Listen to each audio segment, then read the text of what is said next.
In today's lecture, we are going to discuss the elements of learning in context of consumer behavior. Consumer learning is a process which changes and evolves with the acquisition of knowledge by the customer through observations, experiences, and interactions, and newly acquired knowledge affects the future behavior. Not all consumer learning is deliberately sought. Although most of the learning is intentional, but there's also a great deal of learning that is incidental, that is acquired by an accident or without much effort. Learning consists of four elements: motives, cues, responses, and reinforcements. The first element is motives. Figuring out customer motives is the primary objective of any marketer. Always remember that unfulfilled needs lead to motivation, which spurs learning. For example, people who want to take up bicycle riding for fitness, they are motivated to learn all they can about bike riding and they practice often. They also seek information concerning the price, quality, and characteristics of different bicycles. They'll also read articles in the local newspapers. So the individuals, as in comparison to the individuals who are not interested in bike riding, they're likely to ignore all sorts of information. The lesson here is that the degree of involvement or relevance determines the customer's level of motivation to seek information about a product or service, engaging in the learning process. Number two are the cues. Cues are the stimuli that direct motivated behavior.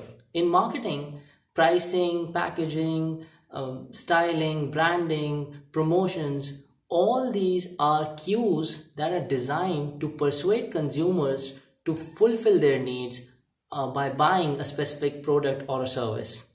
For example, an advertisement for an exotic trip that includes bike riding may serve as a cue for bike riders who may suddenly recognize that they need a vacation. The ad is the cue that suggests that there is a specific way to satisfy a salient motive. Similarly, consumers expect designer clothes to be expensive and to be sold in upscale retail stores. Thus, high fashion designers should always sell their clothes only through exclusive stores and advertise only in upscale fashion magazines.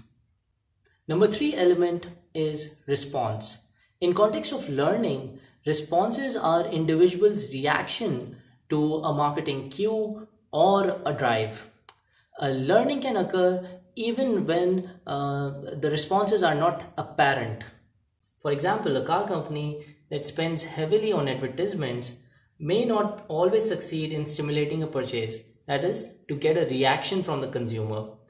However, if it forms a favorable image in the minds of the consumer, it is likely that the consumer will consider that particular brand of car when he has the purchasing power. Cues provide some direction, but there are many cues competing for the consumer attention. Which response does the consumer make depends heavily on the previous learning. Number four is reinforcement. The reward, benefit, enjoyment, pleasure that a consumer receives after acquiring, purchasing, or using a product or a service. Here, the challenge for marketers is to continue to provide positive products or service, thus reinforcing the purchase in future.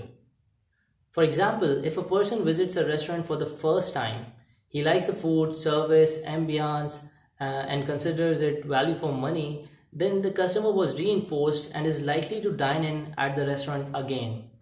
If that person becomes a regular customer, the restaurant's owner should further reinforce by giving him a free drink and recognizing the person by name.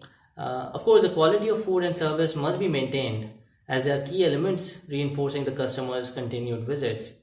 On the other hand, if a loyal customer leaves a restaurant disappointed with the quality of food or service, because of the absence of reinforcement, it is unlikely that the customer will visit the restaurant again.